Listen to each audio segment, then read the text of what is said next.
Well, the showpiece event for European soccer in 2024 is, of course, the European Championship hosted by Germany. And I'm sure we're all very much looking forward to this mega tournament here with myself, Steve Wyss. I'm joined by Daniele Fisichela and Ruairidh Barlow. I'm sure you guys are really looking forward to it. Ruairidh, Scotland making an appearance, which hasn't always been a guarantee in the last decade or two. You must be pretty excited. Yeah, absolutely. I am absolutely buzzing for it, has to be said. I mean, we're in the opening game against Germany. It doesn't get much bigger than that. So it should be quite entertaining. Tricky enough group for Scotland. But yeah, we're just happy to be there in some senses. But I do think we've got a chance. And the last time, of course, a ball was kicked in the Euro Championships, Italy was singing in the street, and it was nearly so sweet for England, wasn't it? That Wembley there, Daniele, the defending champions, just about squeezed into the draw this year. But how is the excitement in Italy ahead of the defense of the Euros? We're just happy to be there. Same as Rory, I must say, considering the last disappointment with the two World Cups. Look, Italy made it hard for themselves with a couple of bad results in the qualifiers. In the end, they scraped a draw against Ukraine. They didn't manage to qualify. I think in the end they deserved, but in the middle there's been a change of manager from Mancini to Spalletti. The feeling is that we are in a tough group. Of course, it could have been worse, but when you are in pot 4, really, it's not much you can expect from the draw. With time, I think, and we believe this Italy side can get better. But how much time has got Spalletti to make this side as good as Napoli last season? And the problem is still who's going to score the goals. So, I mean, it's unlikely we will defend it until the end, but we'll give it a good go. Well, I'm going to ask you guys a simple question straight off the bat here. Forget odds, forget value. Which team will win Euro 2024? Ruairidh, fire away. France, it has to be Les Bleus. They've got the best team for me. And yeah, I just can't see past them. Daniele, who are you going with? England. I think there is a generation of players that is unprecedented. Maybe you have to go back 20 years. There is the right manager in place. I think they developed a good tournament spirit. They are hard to beat. At the end of the day, it's a question of fine margins. And I think England have got all the credentials and all the opportunities really to lift the trophy. Well, that's interesting. It's about time we had a bit more love for England on the Bet Rivers shows, because there's enough against them. I was talking with Simon Holden recently on one of the reaction shows, and he is very anti-England. I know Nigel Seeley is not high on England. My pick for the winner will be France as well as Ruairidh. And I think we've probably got to start with these two nations because they are at the top of the betting with Bet Rivers at the moment. England plus 350, France plus 350, joint favourites. I'll kick things off with England, and I'm actually more in the England camp than not in it these days. I think sometimes the manager, Gareth Southgate, does get a bit of bad press for his tactics, and he's not always been the man in crucial situations, but he's done a lot of good things for this England squad. And man management, keeping morale happy, the players happy, the blend, creating a good feeling around not just the country, but also the whole group. And that can take you quite a long way. And I've got to ask the question sometimes, ultimately, if your squad is that good, do you really need an unbelievable masterclass magician of a tactician? I'm not sure you necessarily do. I think Southgate, with a bit of luck, could maybe take England all the way. Would I back them at plus 350? No. That I don't think that's a very good price. And, there's an old saying, heading into a major tournament, lay England all day and you will be in profit. But it is, no doubt, it's a hell of a talented squad. Daniele's just gone into that. But in terms of the actual betting, Rory, I mean, this is probably the wrong man to ask, actually, a Scotsman. But plus 350 would I mean, I'm guessing that probably wouldn't interest you from a betting perspective. But how far can talent actually take you if there is a doubt over the manager? 100% all the way. I mean, I think if you look at Argentina, World Cup winners, I mean, Scaloni did a good job in terms of how he set them up, and he found a system that worked for Leo Messi. But if you look at when he came into the Argentina side, the first thing and the best thing he did was create a strong group of players that fought for each other, that really, that Argentine grit that we kind of think of as typical of them, it wasn't necessarily there when he came in. So I think there's, on the one hand, that's important. I think if you look at even France, who obviously won the tournament a few years ago now, Didier Deschamps, he's no great shakes tactically. I don't think anybody believes he's this genius who's setting his side up and beating teams that way. So it's purely talent almost with France and kind of a management of the group and egos. So yeah, I think in international football, the tournaments are so short. There's no real time to implement sort of complicated systems. So it's more about the atmosphere, making sure you're organized defensively. That is one aspect of it. But Southgate does that. So I do think England could go far. My one doubt about this, and it kind of comes back to what I backed initially, was the fact that France and England, if they both win their group, are in the same half of the draw. And so if I'm back in France, I can't very well back England. So yeah, I think France, for me, have to be the favourites. But yeah, I think if they do get past France, or if France were to drop a stinker like they did against Switzerland, then England would probably be my favourites. I think, strangely for me, this is the largest gap I can kind of think of or remember between two sides and the rest of the pack. Yeah, I'd agree with that. Daniele, is Gareth Southgate as bad as sometimes the media, the public portray him as, or does he have enough? Can you name me? Can you name me at the moment a better England manager than Gareth Southgate? Because it has to be English, right? Big After Sam. Capello, Big Sam. Big Sam has 100% record as England manager. Yes, no, I'm joking there. But I think he's done, like I say, he's done quite a lot of good things. There is no one else. There is no one else in the market. He's the best England manager by far, and I could put Eddie Howe second, but I think he needs to prove himself a little bit more, and he's doing that. But I think the job that Southgate has done has been remarkable. He created a good group of players, qualifies England very easily to groups, and it's not always been the case.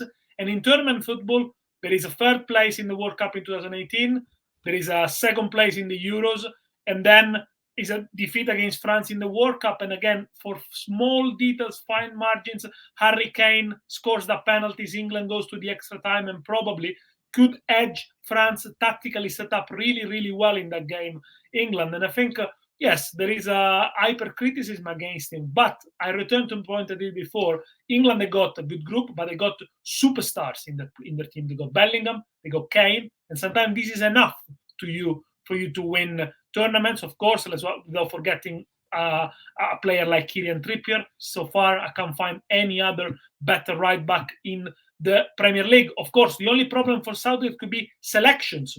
Who do you select beyond the players number 14, 15? There are 5 or 6 places up for grabs. Is Sterling going to go? Is Anthony Gordon going to go? Is Livramento maybe going to get a call and stuff? This could be the selection that's for him. But the first 11 is already set, and it's very, very, very strong. And that's why I make them favorites to win. Plus 350, well, you're probably not going to get a better price than that.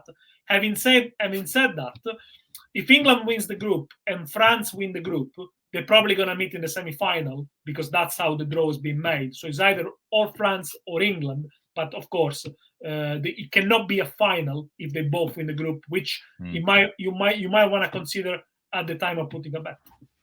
And this is where we do have to look at groups. And I think there's no doubt England have drawn a fairly soft one. England, Denmark, Serbia, and Slovenia. England minus 200 at the time of recording to win that group. We'll try and do some group predictions before we go for all of them. I personally, I actually give a 1, 2, 3, 4. I think England, Serbia, Denmark, Slovenia. But any of you guys see anyone really challenging England for this group? Rory? I actually don't mind Denmark, because even though they've not been fantastic in recent tournaments, I thought they were reasonably poor and below expectations at the World Cup. I think Serbia are one of those sides that they scored a lot of goals, and that's great, but it sounds kind of counterintuitive, but I don't like sides that score goals go into World Cups and major tournaments, because generally those tighter defenses are the ones that tend to win out. And if you get into a back and forth, okay, that may work out for you. But I think if the games are tight, Serbia's never a defense I feel like I can trust. And that kind of played out in the World Cup. I think Switzerland ended up going through. I think it was me and you, Daniele, actually on the World Cup show for that group. But yes, so I actually kind of like Denmark at -125 for top 2. I don't think it's bad odds. But yeah, by all means, explain why Serbia should be the favourites.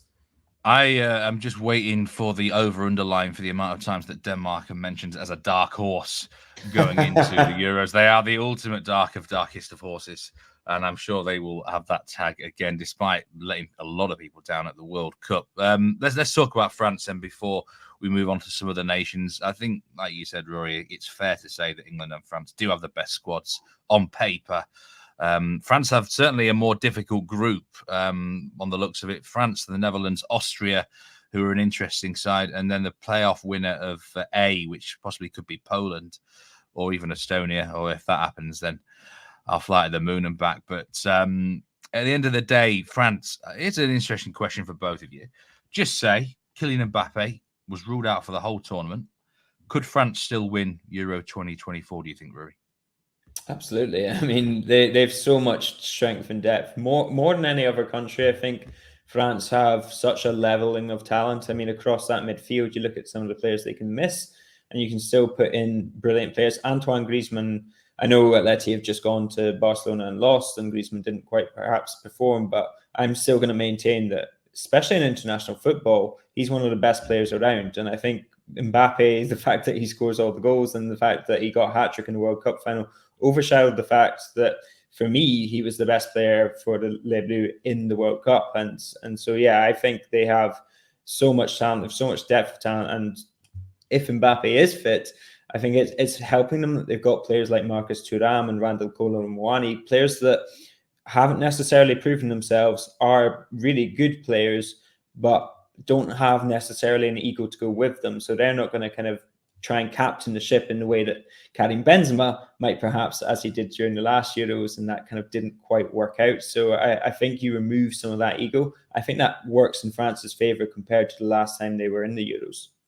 And I think if you compare them to England, what they got more is, I think they got a better back four, a stronger goalkeeper in Mike Maignan compared to Pickford, and the experience of having played not only one, but two World Cup finals with the same manager, and with a couple of players who were there back in 2018, the likes of Giroud, Griezmann, Mbappe, and so on. And I think that helps. Yes, they were disappointing at the Euros, that 3-3 draws against Switzerland, but ultimately they lost on penalty there. A very easy group for them in the sense that they've already beaten the Netherlands twice in the qualifiers, and they look really superior. In this group, by the way, it could be even Wales who goes through the playoff if they manage to beat Poland. Could be possible. And then the other team is Austria. Well, Austria are in an interesting proposition because since they got Ralf Rangnick, they completely changed. They were slowly going back to the Austria of the mid-2000s, very uninspiring, very lackluster. Although at the last Euros, I like to remember, they almost put out Italy. They gave us a good scare. If it wasn't for VAR, that goal from Marko Arnautovic would have stood and we would have gone back in at the round of 8. But now, one defeat in the last 12 games since they changed the manager, in a very close matches with Belgium as well. So they could be hard to beat. They are really organized. But yes, France to win the group all day. And then I think a battle between Austria and Netherlands for second place. Netherlands, lots of talent. If Ronald Koeman finds the right balance, back four, Virgin van Dijk, Botman, Timber, Dumfries, not the worst back four I've heard. And then you even got Ake, enough quality in midfield. Probably the problem with Netherlands is the goals. Gakpo and Weghorst, the only two recognized international pedigree strikers. And the goalkeeper is a Verbruggen going to play. He doesn't even play for Brighton. It's Flecken, the goalkeeper from Brentford. So a couple of selection problems there. But again, the Dutch, if they find the balance, could be hard. I think that Flecken's awful. I really don't rate him at all. I think he concedes way more goals than he should do. If he's anywhere near the gloves for the Netherlands, I think they've got some problems heading into the Euros. Let's go to Group A. This is where the host nation and the third favourites to win Euro 24 reside. Germany. I think it's the most interesting group of all of them. Germany, Switzerland, Hungary, Scotland. Well, I reckon all four teams might fancy winning this group, but Daniele, what is the state of German football? Because I look at them. I mean, they're only playing friendlies, obviously, at the moment. They've had a manager change. It feels to me like they've got a lot of work to do if they're going to become a serious runner for this tournament in the next few months. But they are the host nation, and you can never underestimate that fact in major tournaments. Well, the last host nation to win the Euros is France in 1984. So normally it doesn't really help a host nation. That's a big start. I didn't actually know that. So it's unlikely that they're going to win it, but they got a lot of talent. I mean, if you look at the players, the likes of Goretzka, Musiala, Gundogan, Sane, Havertz, Kimmich, Pascal Gross, that's just in midfield, just to name a few. But it's true, they are in a very bad run of results, and in fact, they changed the manager from Hansi Flick to Julian Nagelsmann. They are winless in 10 games since March 2023. But as you mentioned correctly, most of them were friendlies, and friendlies at the end of the day do not count. They can they can tarnish your reputation, but ultimately they make no damage, and they'll have more friendlies to play before the beginning of the tournament, more time for Jonas Nagelsmann to gel the team. It's a talented team. It's a team that under Hansi Flick had no direction, no tactics. They were a bit naive. They don't necessarily have the superstars that they had in the past, your Ballack instead of Philip Lahm or Oliver Kahn, etc. But they still got a very, very good group, I think. What they lack is a goal scorer, but that was the same at the Euros and it was the same at the World Cup. Feels like they've not had a proper goal scorer since probably Miroslav Klose. Yeah, I mean, they haven't had a goal scorer because Bayern Munich hasn't had the German goal scorer for such a long time. Neither has Borussia Dortmund as a German goal scorer. Lewandowski, they had Müller, he's a false nine, of course. They had Sadio Mane, then Borussia Dortmund had Bellingham, had Sancho, etc., etc. So obviously they are struggling in that sense. But Italy in 2021 teaches you that you don't need a strong goal scorer to win the Euros. I mean, Immobile only scored 2 goals that competition, and he's not a great goal scorer with the national side. You have to give them a little bit of time, and I think we cannot underestimate them.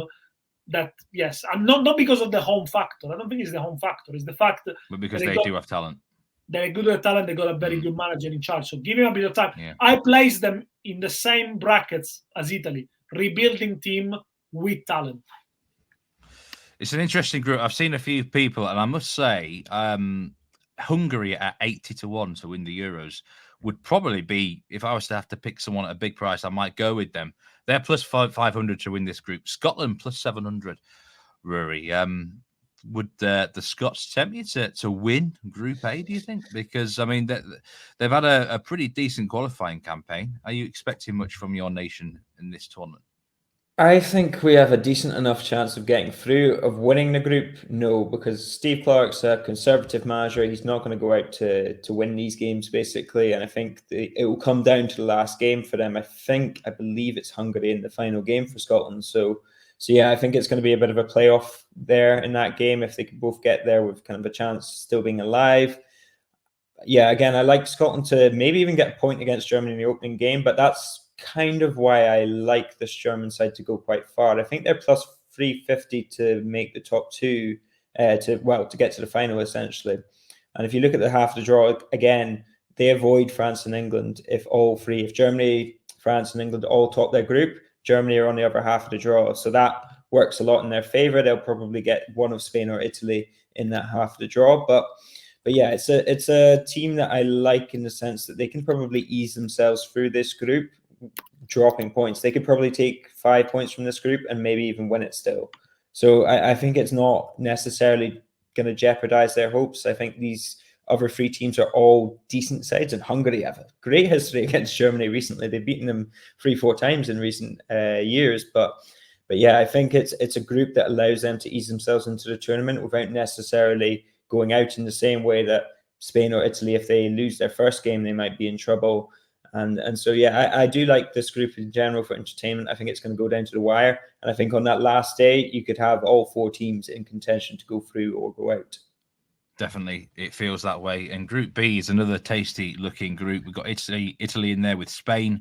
Spain minus 139 to win this group. Italy plus 300. Croatia at plus 400, and Albania must have been, well, I mean, they've been unlucky to draw this, haven't they? Plus 1,300 for them.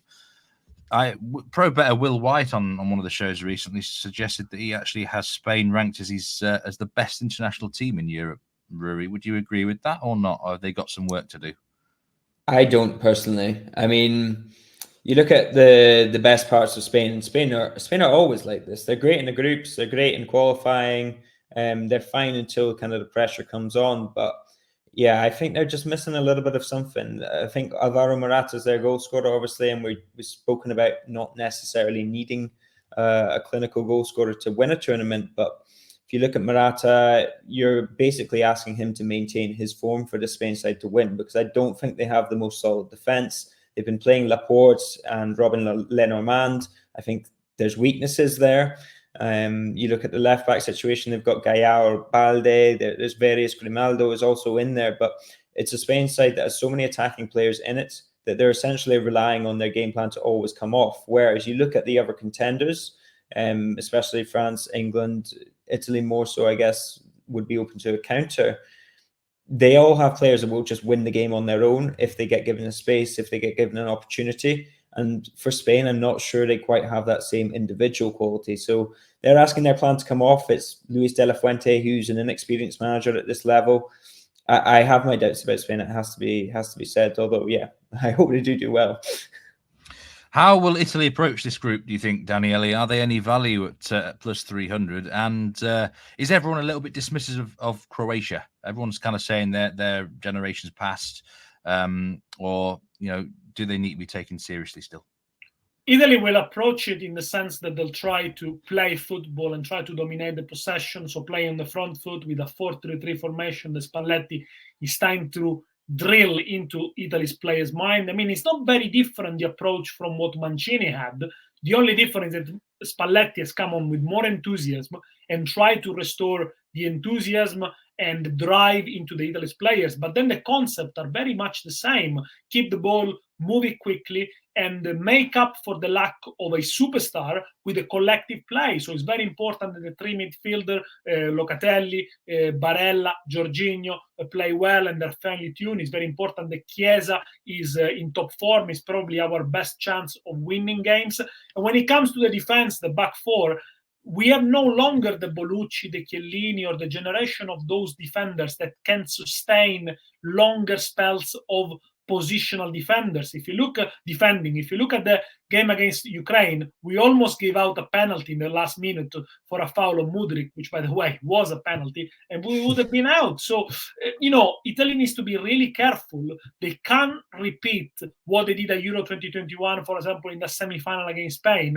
They're going to get pumped. I think they need to try and impose themselves and play better and better. In its time, if the FA helps Spalletti with a few training camps, giving and the clubs allowing to get players out of the club for maybe a couple of days in March, April, Spalletti's got a chance of building a team. Otherwise, probably will be a longer process for the next qualifiers. Coming to Croatia, look, is the team I would have wanted to avoid from pot 2, I must say.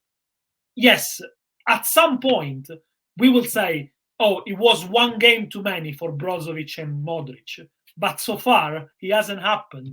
And they are still able to control the games and to manage the games. If they go ahead, out of a sudden, it's almost like if the ball deflates.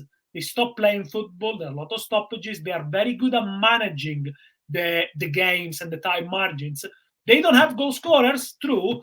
Does Italy have goal scorers? I mean, the Croatia top goal scorer, Kramaric, scored 3-4 times more the goals with the national team than Barella, Jorginho, Immobile, which are the top scorers of Italy. So I'm not sold on that.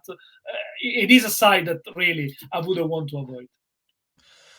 If we look down at Group E and Group F, we've got Belgium and Portugal, are strong favourites to win each group. The double, by the way, for them both to win their group pays plus 103 with Bet Rivers, and I have to say that looks really good. I'm struggling to see how either side don't win the group. But what I want to ask both of you, which team out of Portugal, who are plus 800 to win the Euros, or Belgium plus 1400, which team's going to go further, do you think, Rory, out of those two? Portugal, hands down. Portugal are blessed with talent. It's only kind of Roberto Martinez, I think, is the biggest doubt about this side, and the fact that even when they won the Euros, they kind of won the Euros with a much worse team than they had now, and they have talent kind of coming out of their ears. So I think they are a real contender, and I think perhaps, dare I say it, the dark horse. Belgium are a side that I struggle to believe in that. Domenico Tedesco, he's a decent manager, but is he going to make this Belgian side as more than the sum of its parts? A Belgian side that's lost quality in recent years. Their golden generation is aging beyond what its best was. And they do have some good young players coming through, but it's an international side that chronically has underperformed, with the exception of kind of their semi-final appearance. And even in that side, a lot of people were saying, I mean, look, the team they have, maybe they should have gone on and won this. So yeah, Belgium are not a side that I like to do much. And I think in terms of the individual games, in terms of when that comes a bit closer to the time, I'd be looking at Asian handicaps and stuff for the Slovakia, Romania, and whoever else they get in their group, because they're a side I like to at least drop points once in the group. What do you think then, Belgium? Dan? For me, Belgium are one world-class defender shorter from being a real challenger, because I think everything else is in place.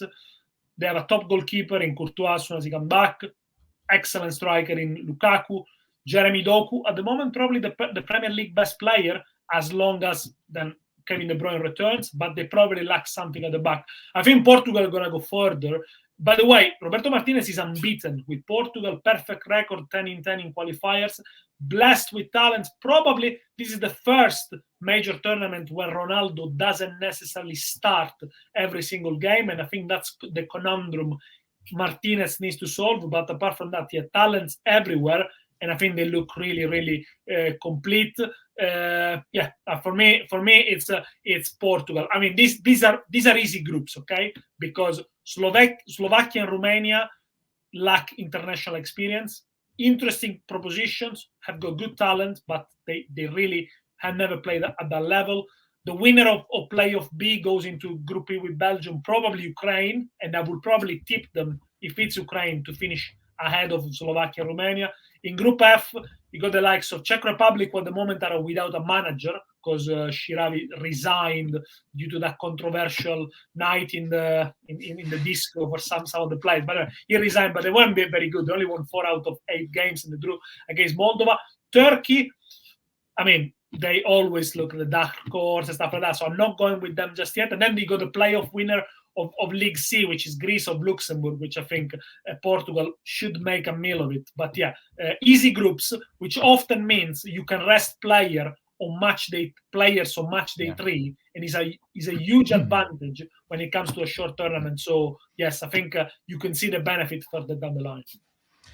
I also think Portugal will go further than Belgium. There's a really good chance Belgium will play France in the quarterfinals if they both win their group. So I think that would put me off. Before we finish this show, I want one name from each of you. I'm going to use that word dark horse again here, but I'm talking sort of a bigger outshot. Is there a team at, say, I don't know, 30-1 or bigger who might give you a run for your money, potentially on the each way market and the half the odds of the 1-2 here?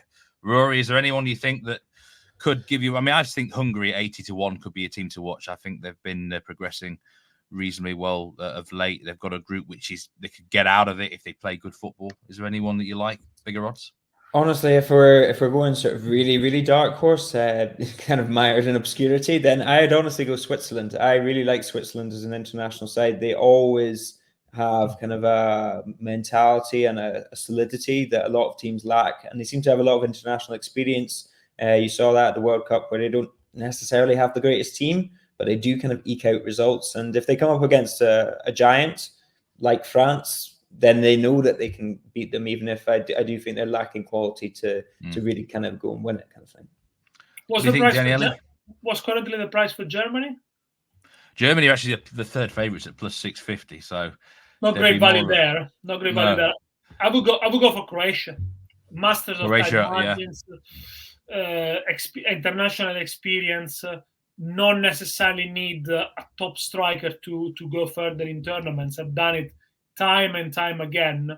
The longer the game goes with them, the more in trouble you are. At the World Cup, they are completely comfortable in extra time situation, penalty situation. So I think they're always an advantage coming into the Plus 3,500 on Croatia.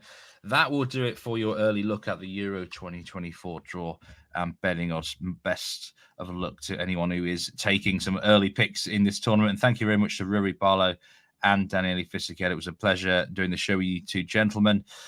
Keep your eye out for more content from that Because We Win. And of course, we'll be keeping our eyes on the playoff winners come the spring. And hopefully there'll be some in-depth preview shows from the team here heading closer to Euro 24. But until then, take care, everyone. Stay safe and goodbye.